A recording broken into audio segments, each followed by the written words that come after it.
Aïe aïe aïe, qu'est-ce qui m'arrive? Je suis de bonne humeur, très bonne humeur. Je vais vous parler d'un truc qui est génialissime, donc voilà, je me suis dit que rentrer en musique c'était chouette. Allez, tais-toi. Chut, chut, chut, chut. Voilà. Oh. Je veux vous parler. Vous avez vu mes beaux cheveux, ils sont top, hein? N'importe quoi. Je vais vous parler de mon livre. Oui, parce qu'il est sorti. Il existe, il est là, youpi. Parkinson, ma vie et mes filles. Vous l'avez pas encore précommandé? Oh, bah comment ça se fait? Donc je vous invite vivement à y aller. Vous pouvez le commander pardon, sur Amazon, Cultura, la Fnac. Il va être disponible prochainement dans 1000 librairies. Il coûte 19 €. Et franchement, c'est, bah, selon les personnes qui l'ont déjà lu, hein, parce que moi, forcément, que j'ai pris beaucoup de plaisir à l'écrire, donc j'espère que vous en prendrez autant à le lire. Et en fait, je me suis demandé comment vous donner l'envie de le lire, parce que je pourrais vous le résumer, mais bon, ça reste un tout petit résumé.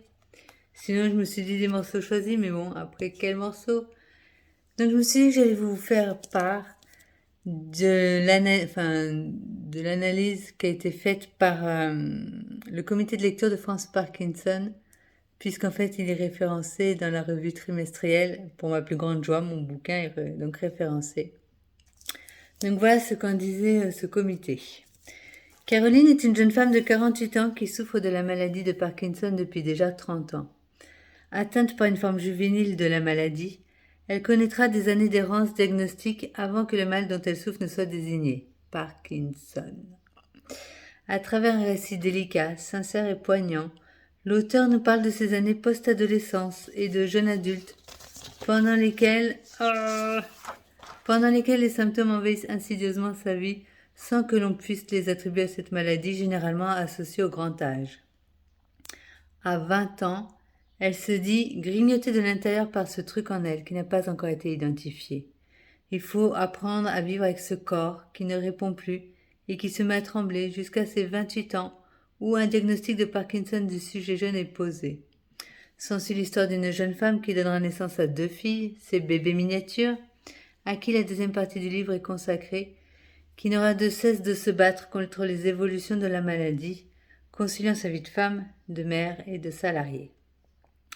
À 34 ans, elle bénéficie d'une intervention chirurgicale du cerveau, la neurostimulation, faite de rebondissements, d'abattements, de moments d'euphorie et de désespoir. Cette vie nous est décrite par Caroline sous une plume sensible et réaliste, marquée par le combat pour la vie, traversée par une maladie qui la suit depuis maintenant plus de 30 ans. Quand j'ai lu ces mots, j'en étais tellement émue. Si vous saviez,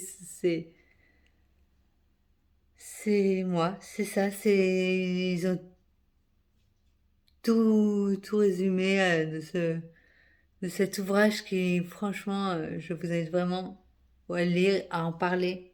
Parce que non, Parkinson, encore une fois, ce n'est pas que les personnes âgées. J'avais 16 ans et demi quand j'ai eu les premiers symptômes. Et parlez-en autour de vous. Faut que le regard change. Faut que ce fichu regard que ont les gens sur la différence, sur le handicap invisible, tout ça, ça change. Allez, je remets un peu de mica pour la fin de ma vidéo parce qu'il faut quand même finir sur une note positive. Voilà. Non, ça... Ah, yes, ça marche. Et puis, je vous souhaite une bonne fin de journée à tous. Et relax. Bisous.